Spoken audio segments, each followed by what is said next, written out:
I have had a lot of coffee and not a lot of food today, and I can like feel my heart beating.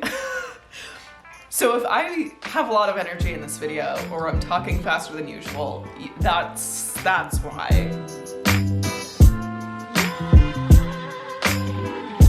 Hi, welcome back to my channel. Welcome if you are new here. I am Noelle, and the 7 is like how many days late this video is based on my carefully laid plans that I put together in November, but we love self-sabotage on this channel, so here we are.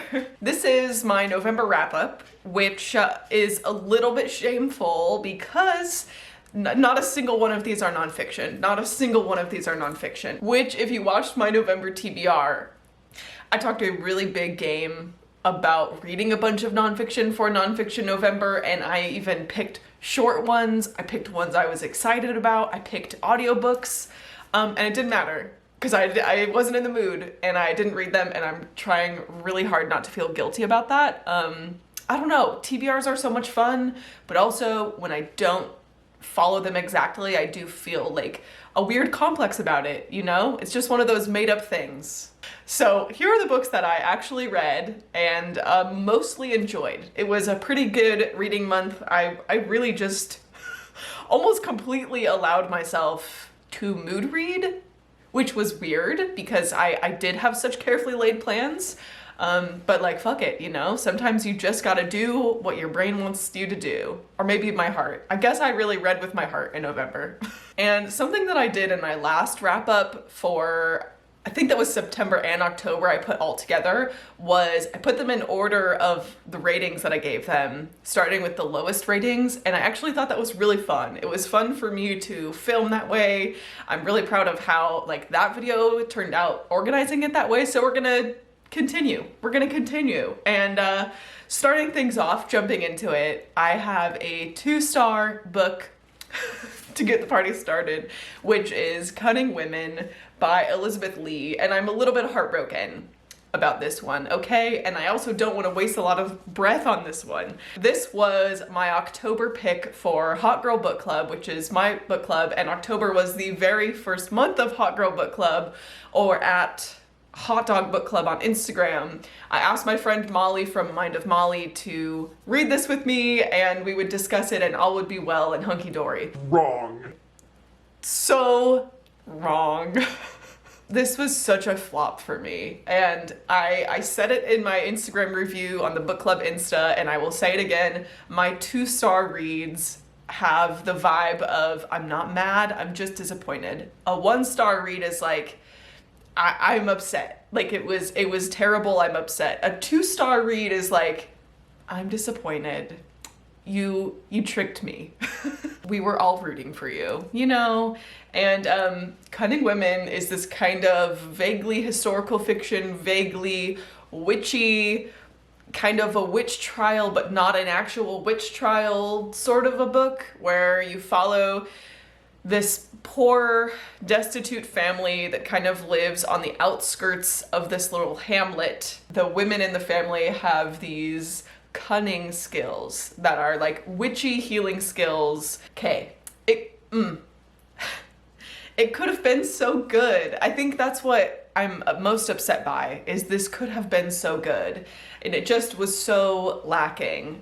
You can read my entire rant on Instagram, honestly. Nothing happened for the first 300 pages. Mollie this like straight up DNF'd it, which I wish that I also would have done that because the ending was not worth powering through. The ending, in my opinion, without spoiling it, was a humongous disappointment to me, and everything that I felt we were working towards, like the entire slow build where nothing felt like it was happening. I felt like we were going towards a very specific thing. And then that didn't happen, and I was like, why did I put myself through this? So unfortunately, we got off to a rocky start for Hot Girl Book Club, but it is a beautiful book. I mean, stunning women for sure, but Cunning Women, the novel, was not it for me, unfortunately, but that's fine. You know, you win some, you lose some. That was the only book that I didn't like you know? So I have a couple 3 stars, and then the rest are 4 and 5. So honestly, it was a pretty good month still. My first 3-star read, this was actually on my November TBR, so good job, Noelle. This is The Young Elites by Marie Lu. I don't know what to think about this. I still don't know what to think about this. 3-star is like very neutral for me. I didn't love it, I didn't hate it. You know, I'm trying to remember a single thing that happened in this entire book. This is like very old YA, like a golden era YA is a phrase that I throw around sometimes, meaning it's like a dystopian story and there's like a ton of angst, and there's this reason why this young girl who is, you know, treated badly by her family after one of her parents dies, which is the parent that loves her, and the other parent just doesn't want anything to do with her. Just like that kind of a classic tale. She has a younger sister who of course is the darling of the family. And so our main character, Adelina, I don't know. She is a survivor of like this fever that like swept across her people when she was a child, and all of the adults that caught the fever died, and a lot of the children also died. Some of the children survived the fever, and some of the surviving children also developed like superhero powers, and those people, those children, now like teenagers, are referred to as the young elites and are generally feared by the greater population. They're almost like legends, like do they actually exist? Who are these mysterious people that have powers? So upon trying to run away from home, Adelina accidentally comes into contact with the young elites, and things happen from there. I literally don't remember much else that happens, but I remember the ending.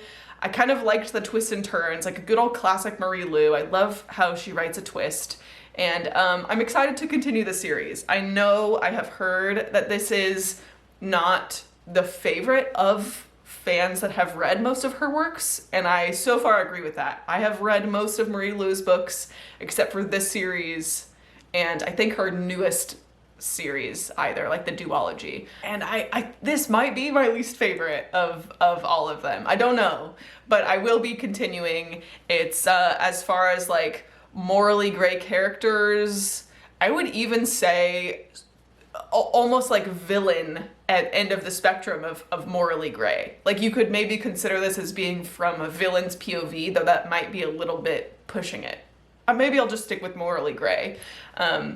I don't know, like it was fun, but not super memorable, and I'm hoping that the series like gets better as it goes. The other 3-star read from November is The 10,000 Doors of January by Alex E. Haro, and I literally already unhauled this because I was so underwhelmed. I had been meaning to read this forever because this was supposed to be 2 of my favorite things, multiverse trope and like words, stories, language was kind of swept up in the magic of everything. Like I'm a linguist, so anything that has to do with words, language, especially when it's like magical realism or speculative fantasy, anything that has to do with words and language, I'm there for it. Like give it to me. So this was a letdown. Maybe I had just really built it up in my head, but the fact that this had 2 super ingredients that I usually love, like no matter what, I was bored. I was bored like the entire time except for maybe the last 20%. I'm glad that I didn't DNF it because the end of the book, I liked where we finally went, but man, getting there was really like a slog. This is one of those books that's very hard to describe. Like we follow January. She lives in this rich man's house, like a gigantic mansion. Her mother is like not in the picture, and her father is almost like this bounty hunter, like Indiana Jones kind of a character, but he goes like out in search of unique and interesting and valuable artifacts all over the world to bring home to his boss, who owns the mansion, where January has kind of been like cooped up her whole life in training to be like a proper lady. It's like that kind of era. And so it starts almost very like historical fiction, and over the course of the book there's like a little bit more magic, a little bit more speculative vibes. We learn about word magic, we learn about the different worlds, the different doors, where the doors lead, a lot of really interesting like history and backstory and lore, where if this was a series, even a duology, I think I would be more like satisfied with the book, because it just felt like we had so much buildup for like a teeny tiny little bit of a conclusion, and then like that's it. That's all we get from this world, and all of that work we put in to understand the world. It felt like a lot of world building for like a standalone, you know? And usually I'm such a sucker for that. Like a cool world, a cool magic system, like screw the plot. I don't care, as long as I can like sit and enjoy like this really interesting, masterful, fun world. But that wasn't the case either. I just was kind of like bored and meh.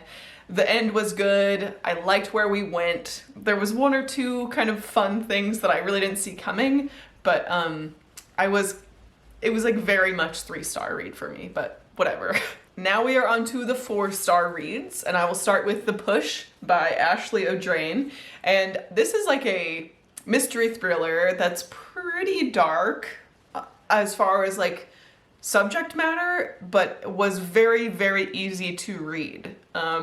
A lot of content warnings for like pregnancy and complications around like raising children, like very heavily, like maybe go check the full list. I will put a link down to like a link for book trigger warnings. So the actual synopsis for this thriller is we follow this woman who you're kind of not sure how reliable of a narrator she is, and she is very much convinced that her child, like there's something wrong with her child, whether the child is like evil or something, even though it's like a very young child. Like the mother feels like she never bonded with the child when they were born, and she feels like a bad mother. Or is it the child? What's going on? And there's things like going on in her marriage and going on in the rest of their lives. It had the same kind of feel and pacing and exhilaration as Behind Closed Doors, which was a thriller that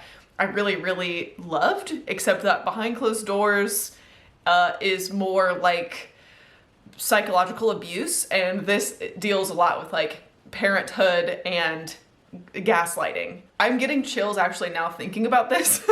I won't spoil anything, obviously. The last line of this book, I have chills right now. The last line of this book gave me full body up and down chills, and then I listened to the audiobook for most of it, and so I listened to the last line in my head and just kind of sat there staring at the wall like, wow, that just happened. That was amazing. Wow. So this was a really fun, wild ride. I think this was probably one that I read in like 2 or 3 sittings, maybe, just like it was nothing, just blasted through it in a couple of days. Tons of fun, but like definitely watch out for the content warnings. Next on the 4 stars is The X Talk by someone, Rachel Lynn Solomon. And I have seen like garbage reviews about this, and I really had so much fun. Maybe I just have weird taste in romance, because the last couple of romance books that I have really loved, I have seen horrible reviews for. So maybe just take my romance recs with a grain of salt. I don't know. I am not an expert when it comes to romance, but I really enjoyed The X Talk. We follow these 2 young professionals at like a public radio station. One who has been there for like a decade. It's like her first job. It's her love. She loves working in public radio. And the other is like a recent grad from a master's program. It's like a constant joke over the course of the book, who is like a new hire, and he's getting all this special treatment. Is it because like, oh, he's a new hire, he's a new grad, he's a man, like why is he like the darling of the company? And so they kind of butt heads from the get-go. It's definitely like a enemies to something more question mark kind of a story. Their radio station needs like a boost in listeners, a boost in ratings.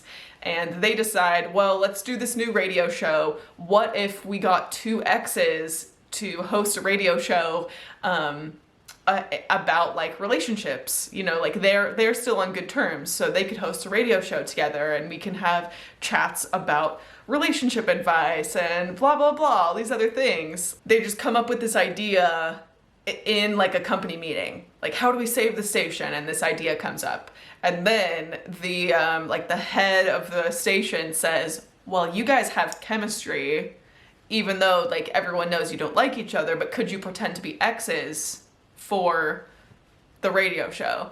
And they go back and forth a lot on it, but obviously, yes, the radio show happens. It's like reverse fake dating, you know, like they're like fake exes, even though they do hate each other, but then they have to continue to pretend to be exes on this radio show, while behind the scenes, they're like actually for the first time getting to know each other, even though they're pretending to have already known each other. So I get why there's mixed reviews, because it is definitely like a unique premise, I thought, but I really enjoyed it because we have like a lot of, what's that like high school word, the like term we learned in like high school English class? Dramatic irony, where like the audience knows everything that's going on before like any of the characters actually know. And that's how I felt, like twofold, because we know as the reader that they're not actually exes, and we know as the reader that they now are exploring their relationship because they're hosting a radio show together. So now they're in close proximity all the time and they can't just avoid each other and throw angry eyes at each other across the office. I had a lot of fun. This, for me, did the thing with romance where there is some grit to it. Like, there is some good messages in here about, like, workplace discrimination, treatment in the workplace, being a woman in the workplace, a lot about family, a lot about healing, a lot about, like, old friendships, living in your hometown. There's some interesting, like, cultural stuff. I, overall, really enjoyed all of kind of the underlying messages on top of the really fun premise of fake exes hosting a radio show, on top of them exploring their actual relationship on the side, on top of like the third act drama. I really thought it was a lot of fun. So a very solid 4 stars for me. Like, genuinely, I had a blast. The last 4-star read before I have 2 5-star reads. The last 4 stars, Anxious People by Frederick Bachman. And I know I'm a year late to the game. I know, okay? But, wow. Yeah, this was like just as good as everyone told me that it would be.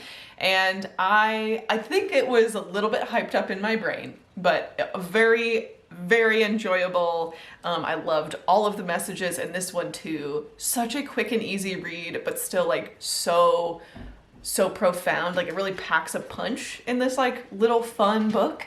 Anxious People is about kind of a bank robbery that goes awry, that turns into a like hostage situation, and it's kind of dual timelines, or like a messy timeline in general, where there's the investigators that are trying to figure out what happened with the bank robbery and the hostage situation and diffuse the hostage situation, and also you're getting kind of vignettes and different point of views from each of the people, including the bank robber, involved in the hostage situation. It's just a book about people, you know? Like, it's just about how everyone has their own shit going on in their lives and their own stresses and their own anxieties, and how it was really a beautiful story, and how like just crossing paths with different people can be so beautiful and so serendipitous in both really amazing ways and very heartbreaking, very traumatic ways. This felt like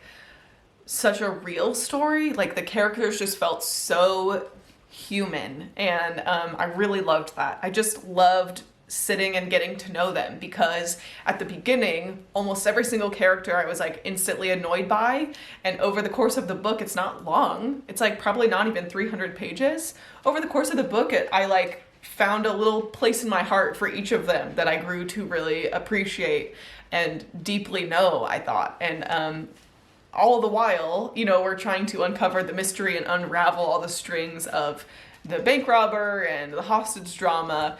So a really fun time. There were times, this is why it's 4 stars. There were times where I felt like information was being withheld from the reader for the only reason that it would be like more of an impact, more of a wow factor if we just like held on to it a little bit longer, and for no reason other than just like continued suspense. And that really annoys me in writing. Like, if there's no reason besides pure suspense to withhold information, I get really annoyed. Like, why are we doing that? I also found some of the characters, particularly in the first like third, just really almost caricatures, and I know that they had to start that way because of how we kind of humanize them over the course of the book. But at the beginning, a lot of them were like, there's no way, like, you are way too out of the box, like way too obnoxious. But, you know, everyone pretty much came around and convinced me to love them by the end of the book. You know, I am a Frederick Bachman convert. Like, I will definitely be reading more Frederick Bachman at some point, because this had me laughing, and this had me thinking deeply, and this had me almost shedding a tear. Like, that's the trifecta right there, and I want more of that. All right, so we are now down to the 2 5-star reads of November, and they're both bangers. Okay, they're both bangers. I'm gonna start with The Book of Longings by Sue Monk Kidd.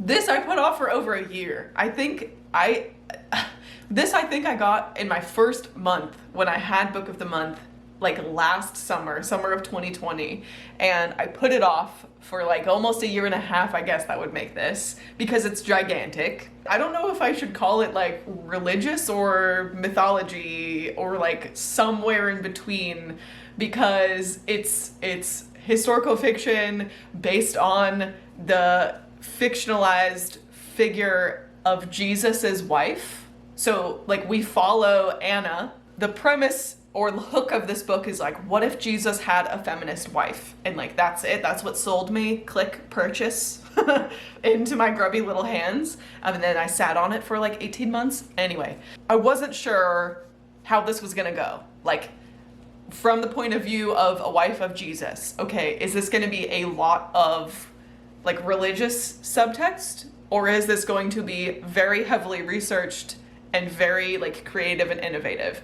And it was 100,000% the latter, because I was floored with how much this moved me. This was very well researched, and there's a very thoughtful author's note at the end, kind of talking about how, you know, she recognizes that the figure of Jesus is very meaningful to millions and millions of people, and she wanted to do that justice, but also it's not a religious book. It's purely meant to be like a historical book from the point of view of a fictional wife of this person, Jesus. And Anna is constantly questioning and kind of speaking out and poking holes in things. And when she meets Jesus, it's this really interesting kind of collision of the two of them. I really had a lot of fun with this. And this, I mentioned in, I think, a review of this on my Instagram, that not to be like cliche or like too mushy about this, but I felt like reading this healed a little piece of me, growing up in a Christian church that felt like I was too much. I was too loud. I was too questioning. I was too like ambitious to have a place in the church. And though I would not consider myself religious now, little Noelle like needed to read about Anna, and I'm glad that adult Noelle kind of got to do that for her. So I don't know if this is making any sense to anyone, but I don't think this book will be for everyone. But if you are a historical fiction fan, and this sounds remotely interesting to you, I really, really enjoyed my time reading this, and I would be excited to actually like reread and annotate this at some point too. And last but certainly not least, we have The Wild Ones by Nafisa Azad. And we are starting and ending this wrap up with books from Hot Girl Book Club. October's was a 2-star and November's was a 5-star read, baby. Oh my god, this was so good. And I read this in almost one entire sitting in like a mad dash to the finish line. I finished with, I kid you not, a single minute to spare before the scheduled live show where Rachel and I discussed this book for Hot Girl Book Club. So I was reading it all morning and all afternoon, trying to finish before book club. Barely made it by the skin of my teeth, and still loved it so much. I originally gave this 4 stars when we talked about it on the live show, and after I kind of sat with it, I absolutely moved it up to 5 stars. There was no good reason why I gave this 4 stars, except that I just wanted more. Like, I just wanted more time and more pages with this sisterhood. This is so good, I don't even know where to start. If you want to watch an entire hour of my thoughts about it and all of the themes and everything, you can watch that live show. It's not super spoilery because Rachel hadn't finished it yet. So when there are spoilers in the live show, I feel like we're pretty good about saying we're about to get spoilery. That was a really fun discussion to have because we were both really enjoying it. I had finished it. She was about halfway through, I think, at that point. And God, it's just so good and so unique. This is a standalone YA feminist fantasy that came out this fall, maybe this summer or fall, I think. I also wrote a glowing review over on the Hot Dog Book Club Instagram for this. So to summarize, here we go. This follows Paheli, who is kind of the first wild one in what becomes this sisterhood of wild ones. And we get to know Paheli's story very early on in the book. In her darkest moment as a girl, she has this encounter with a boy with stars in his eyes. And there, you kind of have to suspend disbelief, like it is a fantasy. And he gives her a box of stars, and she like crushes one in her hand where it becomes embedded in her palm, and that gives her access to open doors and enter into this magical place called the Between, where the Between is like this magical endless corridor of doors, and every door leads to a different city across the world. And so she encounters then, like after gaining access to the Between, she kind of becomes like immortal, basically, and she goes out in search of other young girls that kind of need help and need like a kind of a new purpose, a new beginning like she had after a lot of trauma.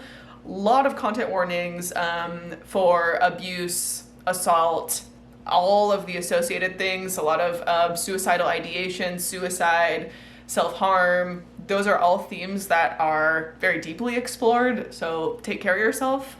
And over the years, Paheli kind of bands this sisterhood together called the Wild Ones, where they go out across the Between to different cities all across the world in search of other girls that they can bring into their sisterhood, kind of heal together, support each other, and then let each other go back into the world. And eventually, Paheli gets word that the boy who gave her the box of stars to begin with, that started everything for her, she learns that he is in trouble, and Paheli decides that she wants to try and help him, since he helped her so profoundly at the start of her journey. The travel writing, amazing. Every single city that they go to across the world is so like unique and tangible. Like the details are incredible. The dialogue is fantastic. It's like true unconditional friendship, unconditional platonic love. It truly feels like a sisterhood of people who have all been through similar trauma and know how to hold space and support and love one another as they continue to heal, and go about their journeys together. There's like a surprising amount of like delicious like mouth-watering food writing, because every place they go has like a different cuisine, and Paheli has like such a sweet tooth, is something that's talked about like throughout the book. She loves mangoes, she loves desserts. It's just such a good one. It's such a good one.